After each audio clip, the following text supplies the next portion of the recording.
Olá, eu sou Arivelto Bustamante Fialho. Este é o primeiro de uma série de 6 vídeos em que eu pretendo aprofundar o tema abordado em artigo que publiquei no LinkedIn sobre o líder estoico, a fortaleza mental na era da incerteza. É muito comum nos cursos de gestão estudarmos basicamente 9 modelos de liderança. Eu lembro quando eu fiz a minha terceira especialização, era então gestão de projetos e posteriormente, cerca de 7 anos após, eu cursei uma sexta, um MBA em gestão da qualidade. Eu tive a oportunidade de rever nos estudos e de uma forma muito ampla e detalhada as principais características destes 9 modelos.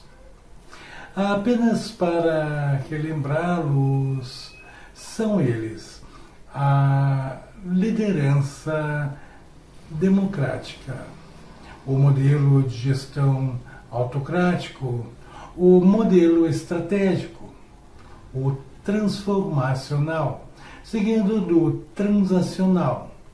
Temos ainda a liderança no estilo coach, bem popular nesta década de 2020, e muita gente tem procurado esse tipo de formação com a promessa de ganhos vultuosos na atuação profissional. E muito comum também em repartições públicas a liderança burocrática. Temos ainda a liderança modelo laissez-faire de John Stuart Mill, expoente do liberalismo econômico, comumente conhecida como liderança liberal. O nono modelo é a liderança servidora de Robert Greenleaf, onde ele inverte a pirâmide da liderança. Para Greenleaf, o líder deve estar situado na base da pirâmide para suportar a equipe, sendo o cliente posicionado no topo. Eu acrescento ainda a esta lista um 10º modelo, a liderança estoica. Mas eu não pretendo aqui rever cada um destes 9 modelos anteriores, pois o meu foco será unicamente o modelo estoico. E quem leu o meu artigo observou que ele foi aberto lembrando que o mundo corporativo moderno é, em muitos aspectos, comparado a um campo de batalhas, de variáveis invisíveis, de prazos agressivos. Tem também a questão da volatilidade de mercado e a difícil gestão de egos, situações que compõem um cenário de ruído constante. Eu fui então buscar, no cerne da filosofia estoica, apoio sobre ombros de gigantes, como o grande filósofo estoico Sócrates, o seu discípulo Platão. Ainda consultei Aristóteles, Sêneca, Epiteto e o sábio imperador romano Marco Aurélio. Pilares do pensamento estoico que há 2000 anos já haviam decifrado o código para a eficácia inabalável. Em meu entender, o estoicismo não é uma filosofia de supressão de emoções, de desumanização do gestor, como concluem erroneamente alguns dos leitores que fazem uma rápida análise sobre esta escola de pensamento filosófica tão profunda e estável, mas uma tecnologia de clareza mental. Em meu pensar, ser um líder estoico, ser um gestor estoico, não significa ser frio, ser insensível, mas ser o ponto fixo de um mundo que não para de girar. É a transição do líder reativo para o líder soberano. No artigo eu examinei de forma bem resumida em que consiste ser um líder estoico, assim, para possibilitar uma ampla e ordenada compreensão do tema. Ainda que o artigo fosse breve, eu estabeleci a liderança estoica sobre 5 pilares. O primeiro pilar eu denominei como a dicotomia do controle, baseada em Epiteto, o grande filósofo estoico que fora antes um simples escravo. Já o segundo, a premeditação dos males, importante ferramenta de gestão surgida nas percepções do filósofo Sêneca. O terceiro pilar, segundo o sábio imperador romano Marco Aurélio, o obstáculo é o caminho. O quarto pilar, a gestão do tempo e do ego. Este pilar eu fundamentei nos pensamentos e visões dos filósofos Sêneca e Marco Aurélio. Por fim, coroando os degraus da liderança no perfil de um estoico que carrega consigo a estabilidade emocional e o caráter inabalável, a ética e dever, segundo Sócrates e Platão, a excelência da virtude. Neste primeiro vídeo, eu tratarei unicamente do primeiro pilar, o filtro da eficácia, a dicotomia do controle. Portanto, meu amigo ou minha amiga, eu começarei este primeiro vídeo com um importante alerta que você jamais pode ignorar. O peso que não é seu. Se você está me assistindo neste instante, é porque provavelmente sente ou já sentiu o peso da liderança que você carrega, aquele cansaço que não é físico, é mental. Sabe aquela sensação de que você está tentando segurar o mundo com as mãos e ele está escorregando? Pois é. Inicialmente eu tratarei sobre a diferença entre o líder exausto e o líder extraordinário. E essa diferença não está no esforço, está na direção do esforço. Há 2000 anos, o filósofo Epiteto nos deu a chave para essa liberdade. Epiteto nasceu como um escravo em 55 d.C., mas morreu como um dos maiores filósofos de Roma em 135.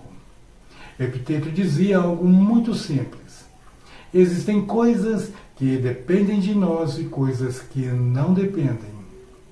E eu sei que parece muito óbvio para você, não é mesmo? Mas eu te garanto que a maioria dos seus problemas de hoje nascem porque você está ignorando esta regra básica. Você está tentando controlar o incontrolável. E é aqui que a sua energia morre. Algo para refletirmos. O que é meu e o que é do mundo. Vamos desenhar uma linha imaginária aqui. De um lado, o que está sob o seu controle total. As suas opiniões, as suas intenções, suas palavras, a forma como você reage a um problema. Basicamente, o que acontece dentro da sua pele. Do outro lado, o que não está sob o seu controle, por exemplo, o mercado, a economia, o que o seu concorrente vai lançar no mercado, a opinião dos outros sobre você, e prepare-se para isso, até o resultado final das suas metas. E talvez neste instante você reaja questionando-me: mas como assim, Erivelto? Eu não controlo as minhas metas? Não. Você não controla suas metas, você controla o trabalho necessário para chegar nelas. O resultado final depende de 1000 variáveis externas. Saiba que quando você foca no resultado, você vive ansioso. Mas quando você foca no processo, você se torna invencível. O líder estoico não é indiferente ao sucesso, ele é focado no que gera o sucesso. Vejamos outro ponto importante. Eu chamei aqui de a patologia da liderança, a paralisia da preocupação. Observe o sentido do prefixo pré. A preocupação é o estado de quem ocupa a mente com um problema ou situação antes que ela aconteça ou antes que se possa resolvê-la de fato. É uma ocupação mental prévia e, portanto, inútil, desnecessária. Pessoal, querer controlar o que não depende de você não é apenas inútil. Eu sei que vai parecer um tanto agressivo, mas em verdade é uma forma de insanidade estratégica. Pensa comigo, se você gasta 80% do seu dia se preocupando com a fofoca do corredor, com a volatilidade da bolsa, ou permitindo que a sua mente divague, que o seu tempo seja consumido com o condicional se, como por exemplo, se o cliente não gostar, e se houver falhas no processo, e se faltar a matéria-prima. Sobra quanto para você realmente planejar e liderar? Sobrou 20%. Você está entregando sua liderança com o tanque na reserva. Lembram dos 80-20 de Pareto, frequentemente utilizado para afirmar que 80% dos problemas ou resultados derivam de 20% das causas principais? Aqui o líder patológico inverte a lógica da eficácia. Vejam que ironia. Na patologia da liderança, o gestor desperdiça 80% do seu tempo e da sua alma em preocupações inúteis e no perfeccionismo paralisante. Ele tenta controlar o incontrolável e, no fim do dia, só restam 20% de energia para o que realmente gera valor. O líder estoico aplica o Pareto da sabedoria. Conhecem? Ele investe 20% de um esforço consciente e focado em planejar o processo e blindar sua mente. O resultado? Os outros 80% de sua atuação se tornam pura eficácia. Ele não entrega mais porque trabalha mais horas. Ele entrega mais porque não desperdiça a vida com o que não lhe pertence. Em sua obra, A Brevidade da Vida, Sêneca escreve: o tempo é a coisa mais preciosa que temos e é a única que não podemos recuperar. Falaremos de gestão do tempo no quarto pilar. Vejam a patologia do burnout, termo mais específico para a síndrome do esgotamento profissional, que está ancorado em 3 fatores. O primeiro fator é o esgotamento emocional. O segundo, a despersonalização em relação ao trabalho e aos colegas. E o terceiro fator, a baixa realização profissional. O burnout não vem do excesso de trabalho, ele vem do excesso de preocupação inútil. O líder que não usa o filtro da eficácia é um líder que se queima rápido, toma decisões precipitadas e, o pior, passa essa insegurança para o time. A internalização de metas. Você irá me questionar, mas como eu aplicarei isso agora? Vamos para o mundo real. Deixe-me exemplificar. Sabe aquela reunião de feedback difícil e que você, gestor, precisará fazer? Você não controla e jamais controlará o desfecho. Se o colaborador vai sair de lá bravo, ou se vai chorar, ou até mesmo se resultará alguma agressão física. Se você controlar ou tentar controlar a emoção dele, você vai ser vago, você vai amaciar demais e não vai resolver o problema. Mas pense comigo, o que é seu?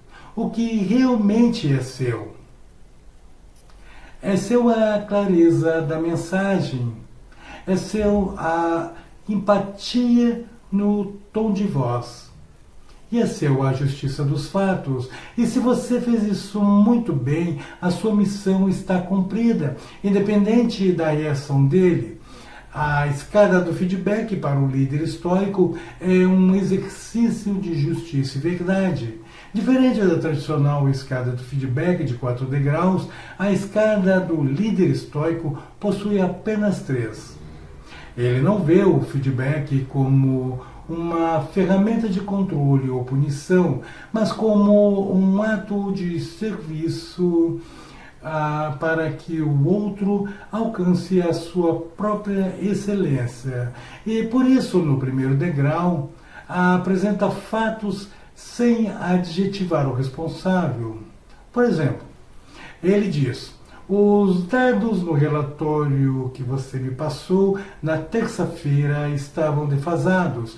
Note que ele, na afirmação, evita utilizar adjetivos que qualifiquem o colaborador, que o depreciem. Ele mantém o substantivo, a dicotomia do controle. O erro aconteceu. O julgamento é opcional. No segundo degrau, o impacto no todo. O líder explica como aquela falha afeta a cidadania cosmopolita, o time. Quando o dado falha, o time toma decisões erradas. E no terceiro degrau, o convite à excelência. Ele não foca na culpa que está no passado e é incontrolável, mas na correção que está no futuro. Um segundo exemplo. Considere uma crise financeira na sua empresa resultante da decisão de desistência de um investimento de um grande stakeholder externo, um parceiro. Você não controla as motivações dele, mas você controla a transparência com que fala com o seu time e a inteligência com que atua para cortar custos, porque provavelmente você terá de fazer isso. E o segredo é: substitua a meta externa pela meta interna. Em vez de eu preciso que esse cliente, que esse parceiro compre ou invista, diga: eu vou fazer a melhor apresentação que este cliente ou investidor já viu na vida. E se ele comprar, se ele investir, ótimo. Se não, você dorme em paz, porque a sua parte foi impecável. Mas atenção aqui. Quando eu digo que a sua meta deve ser fazer a melhor apresentação que o cliente já viu, eu não estou falando de slides bonitos, de gráficos coloridos ou efeitos dinâmicos modernos. Isto são cosméticos, até auxiliam. Mas o estoicismo foca na ética e na eficácia. A melhor apresentação de verdade é aquela que é honesta. É aquela onde você se preparou tecnicamente até não haver dúvidas sem resposta. É aquela em que você ouviu as dores do cliente antes mesmo de abrir a boca para vender. É aquela em que você teve a coragem de dizer: isto eu não consigo entregar, em vez de prometer o impossível apenas para fechar um grande contrato. A excelência estoica na apresentação está na sua presença, na sua integridade e na utilidade real do que você está propondo. Se você entregou a verdade com clareza e com o máximo de competência que o seu estudo permitiu, você atingiu a sua meta interna. O sim do cliente agora é um bônus, um evento externo que não define mais o seu valor como profissional. Você fez o que um líder de caráter faria. Vamos concluir este primeiro vídeo com a paz do guerreiro. Marco Aurélio, o imperador romano mais poderoso do seu tempo, que viveu de 121 a 180, já na era cristã, escreveu no seu diário: a felicidade da sua vida depende da qualidade dos seus pensamentos. Meus amigos, liderar com o estoicismo não é ser frio, não é ser distante, é ser lúcido, é saber onde colocar sua espada e onde colocar seu escudo. A partir de hoje, antes de se estressar com algo, faça a pergunta de ouro: isso depende 100% de mim? Se não depende, aceite. Mas se depende, haja com toda a sua força. Essa é a diferença entre o líder que sobrevive e o líder que prospera. Nos vemos no próximo pilar.